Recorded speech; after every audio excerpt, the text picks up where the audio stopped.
डिसेंबरच्या शेवटी नागपूरसह विदर्भातील तापमानात वाढ झाली होती, परंतु नवीन वर्षात नागपूरसह संपूर्ण विदर्भात थंडी परतलेली आहे। आपण हे दृश्य या ठिकाणी बघू शकतो। गुलाबी थंडीचा आनंद घेण्यासाठी नागपूरकर बाहेर मॉर्निंग वॉक करताना दिसतात। डिसेंबरच्या शेवटी तापमानात थोडी वाढ झाली होती, परंतु गेल्या 2 दिवसांमध्ये तापमान प्रचंड घट झालेली आहे। नवीन वर्षाच्या पहिल्या दिवशी नागपुरात 14.3 अंश सेल्सिअस तापमानाची नोंद करण्यात आली होती।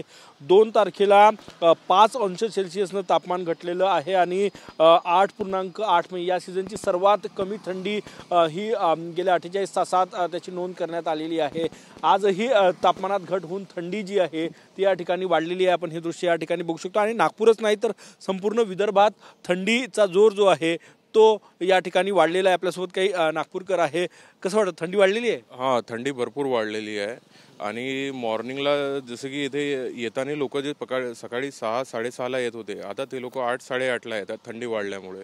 कारण की इतक्या मॉर्निंगला येणं शक्य नाही झालं आहे आणि इकडे पुरी ग्रीनरी असल्यामुळे इथे जास्त थंडी लागते। जे लोक पूर्वी पहाटे मॉर्निंग वॉक करायला यायचे या वॉकिंग स्ट्रीटवर नागपूरमध्ये, ते उशिरा येतात कारण की पहाटे तापमान जे आहे ते घटलेलं आहे। थंडीचा जोर, थंडीचा कडाका जो आहे तो या ठिकाणी वाढलेला आहे। कॅमेरामॅन सचिन सयांसह गजानन माटे, TV9 मराठी, नागपूर।